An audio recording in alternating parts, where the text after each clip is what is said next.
Right, joining me now tonight to analyse what's been a fairly significant day again politically.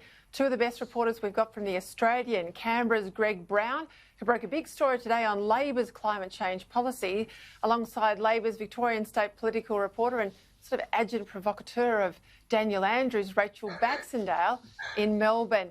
Greg, I'll start with you. This very significant announcement today from the PM. It was a major pre-budget speech in Newcastle. He positioned gas as the centrepiece of his economic recovery plan. He put private industry really on notice.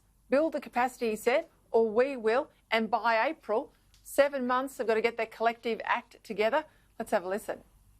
Firstly, got to get the gas. We must unlock new sources of supply. We must get additional gas to market as efficiently as possible. And we must empower domestic gas customers.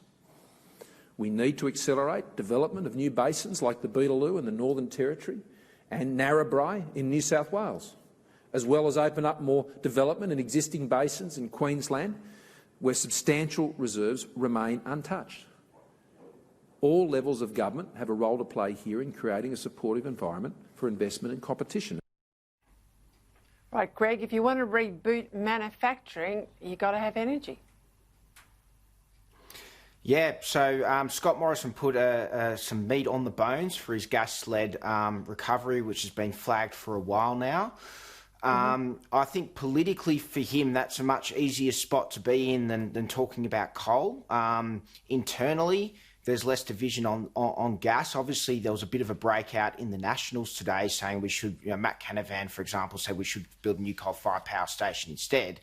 But he's not going to get the same level of divisions on gas internally as a new coal-fired power station, whereas in Labor, gas has sort of there is quite a lot of division in gas, and whereas Labor would have been united against a coal-fired power station, with gas, it's a much harder proposition for the party. You've got Mark Butler on one hand and Joel Fitzgibbon on the other. So I think politically for the PM, that will work out well for him. Yeah, it's a sweet spot. It's amazing that they don't like gas. I mean, I know they don't like coal, Labor, but now even gas is verboten. But we'll talk about that a bit later on. I'll get their reactions. Rachel, I want to go to you. Today, Daniel Andrews announced some sort of downgrade of restrictions for regional Victorians, but he's still refusing to revise his roadmap for recovery. The lockdowns in Melbourne, they're in place until at least the end of October. More and more demands we see again today. Epidemiologists and the business community, they really want to rethink here. Yeah, that's indeed true. We've seen a bit of a reprieve for regional Victorians, some of whom live in local government areas that haven't had a single case of coronavirus, not just during this second wave of the pandemic, but full stop all year. There are 3 local government areas in Victoria who fit into that category, and there are many more that haven't had a case for weeks. But despite that, they've been all living under stay-at-home lockdown for the past 6 weeks since the 2nd of August. They've been told today that they're now going to be allowed they will be allowed to leave their homes for more than, just permitted work reasons and exercise and shopping and medical care. And also there'll be a little bit of a reopening. I think hospitality businesses will be able to have 10 indoor patrons as a result of this. This has come about because regional Victoria has got to the stage where they've got they've had 14-day daily average of fewer than 5 cases. I think that number's down to 3.6 now. And they've also finally had a fortnight where there have been no cases with an unknown source. Melbourne, on the other hand, has unknown sources for the past fortnight, still in the 80s.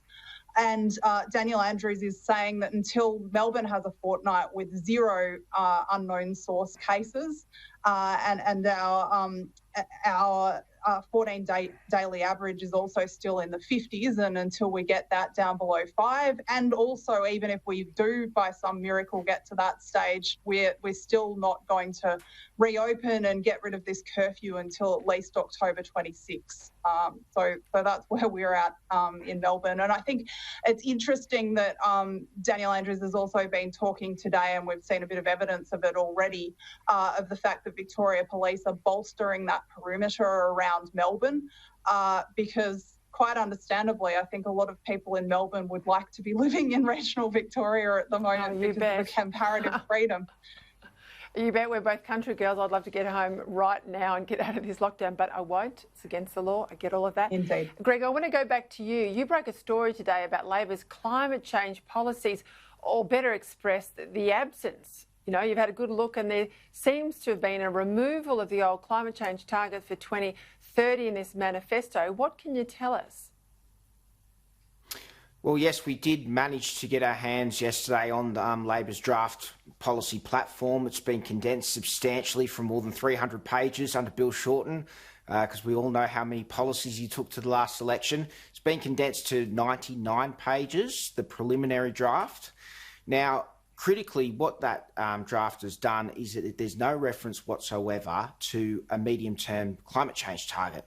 Now, in the last platform, the policy platform had a commitment to a 45% emissions reduction target by 2030 and a 50% renewables target, which meant that the Labor movement was telling Bill Shorten that he had to have these policies if he was going to be Prime Minister, whereas Albanese has got much more flexibility.